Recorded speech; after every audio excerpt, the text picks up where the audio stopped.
Archangel Michael is a big deal in the world of angels, and people really look up to him. He's often called the Archangel, which is a fancy word that just means he's the top commander of all the angels, or the bodiless powers, as they're sometimes called.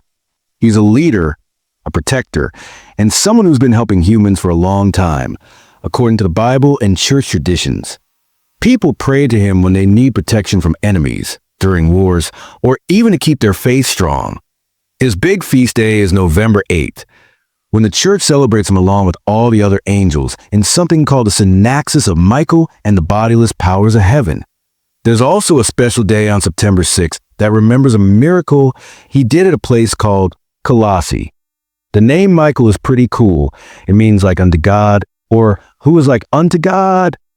It's a name that shows he's super close to God and reflects his strength and power. Let's go back to where we first hear about Michael in the Bible.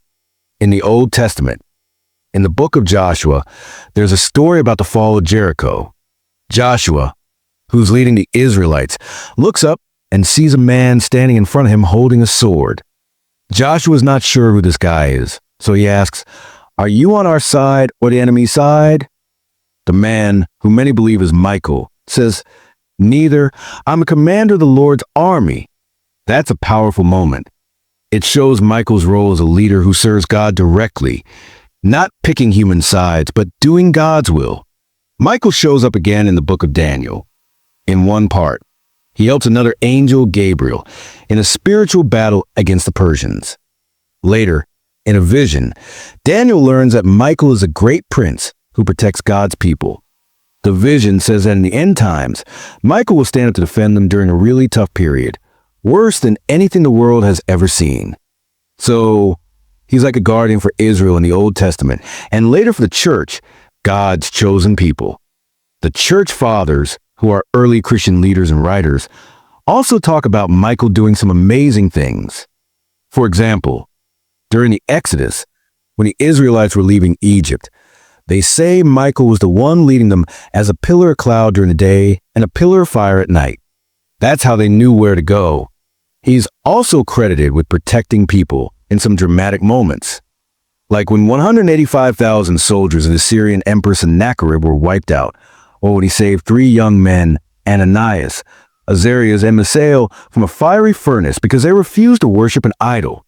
Another time, Michael transported the prophet Habakkuk from Judea to Babylon to bring food to Daniel, who was stuck in a lion's den. And there's a story in the New Testament book of Jude where Michael even argues with the devil over the body of Moses, showing his authority. One of the most famous stories about Michael is the miracle at Colossae. There was a church there that some pagans wanted to destroy by redirecting 2 rivers to flood it. But Michael showed up, holding a cross, and somehow made the rivers flow underground, saving the church. After that, a spring appeared, and people say its water has healing powers. That's why September 6th is a day to remember this miracle. Michael's also known for helping with healing and protecting people in other ways. For instance, there's a story from Mount Athos where he saved a young man who was thrown into the sea by robbers with a stone tied around his neck. Michael miraculously kept him safe. He's also said to have appeared to Emperor Constantine in Constantinople, and even to Pope St. Gregory I in Rome, where he showed up with a sword over a mausoleum, signaling the end of the plague after the Pope prayed for help. In Russia, Michael is especially loved alongside the Virgin Mary, who's called a Theotokos, or Mother of God. The Russian people believe that Mary and Michael, leading the heavenly hosts, have protected their cities many times. They built tons of churches, monasteries, and chapels dedicated to Michael, and there's hardly a city in Russia without one. They sing hymns to thank both Mary and Michael for their help. So, that's the story of the Archangel Michael. He's a powerful protector, a leader of angels, and someone who's been showing up for God's people in big and small ways throughout history. Whether it's fighting spiritual battles, saving churches, or guiding people, he's a figure of strength and faith.